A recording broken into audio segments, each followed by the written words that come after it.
Problem হচ্ছে ডেটটা নিয়ে, আমি 24 তারিখ কোনোভাবেই পারবো না। যদি চলে আসছো, আপু ভালো আছেন? আপনাকে ফোন দিচ্ছি। কি অবস্থা? হ্যাঁ বসো না, আসতে কোনো সমস্যা নেই তো? না ভাইয়া সমস্যা নেই। আমি তোমাকে পিক করতে যেতাম জানো, এই শুটিং এ এত প্রেসার, একটার পর একটা সিন, সব সিনেই তো আমি আছি, বুঝছো না? ভাইয়া ওই যে রাতে কোথায় খাবো আমরা? কোথায় খাবো? মানে ওই যে গতবার যেখানে খেয়েছি। ঠিক আছে, কোনো সমস্যা নেই আমার। ভাইয়া ক্যারেক্টার সেলফি তুলবা তো বলো না কেন? সেলফি তুলি। ক্যাপশন কি দিবা এটা? ক্যাপশন দুইটা হার্ট চাই। দুইটা হচ্ছে যা ইচ্ছা দাও। ভাইয়া ক্যারেক্টারটা হ্যাঁ চলো ডিরেক্টরের সাথে পরিচয় করে দিই।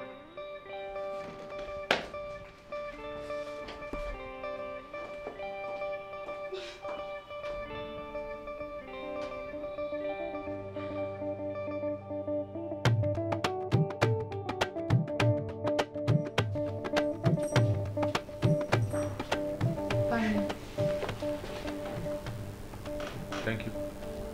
আসি আমি তাহলে, ঘুমিয়ে পড়ান। বস না। ও তো ঘুমাচ্ছে না? জেগে উঠলে সমস্যা নেই।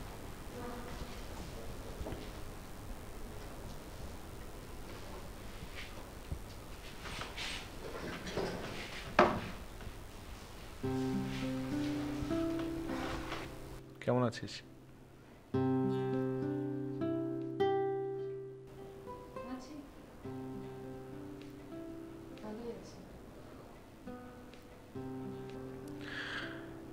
তুই তো অনেক বদলে গেছিস। তুইও তো অনেক বড় হয়ে গিয়েছে। বদলে যাওয়া আর বড় হওয়া এক না নিশা?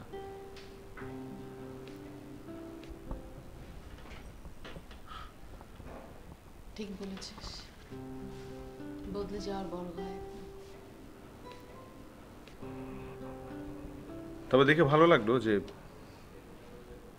খুব সুন্দর করে সংসারটা মেনটেন করছিস, হাজব্যান্ডের সাথে সুখেই আছিস।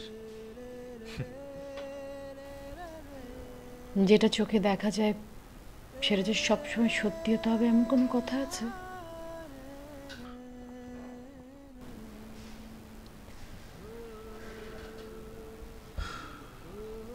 আবির, একটা কথা তোকে কখনো বলা হয়নি, মনে হচ্ছে আজকে বলা উচিত।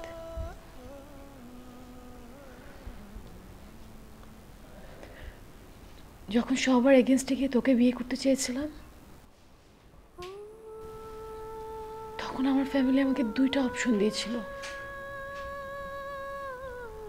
এক আমাদের সম্পর্ক, দুই তোর জীবন। আর আমার কাছে মনে হয়েছে আমাদের সম্পর্কের থেকে তোর জীবনটা আমার কাছে বেশি ইম্পর্টেন্ট।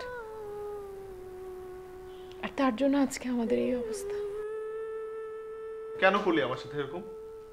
হ্যাঁ, এত টাকা পয়সা, এই যে এস্টাবলিশ হওয়া, আমার এগুলো তো কিছু দরকার ছিল না। আমি তোকে ভালোবাসতাম, আমি এখনো বাসি। কেন ছেড়ে গেলি আমাকে? ওয়াই? হ্যাঁ, আমি ছেড়ে যাইনি, ছেড়ে গিয়েছো তুমি। মানে এত স্যাক্রিফাইস করলাম, তারপর তুমি শেষ পর্যন্ত আমাকে ডিভোর্স দিয়ে দিলে কিসের জন্য? আরে আপু, এটা কি হচ্ছে? কিসের ডিভোর্স? কিসের কি? আপনি এখানে ইমোশনালাইজ হয়ে যাচ্ছেন কেন? I'm sorry. I need a break for 5 minutes. Okay okay.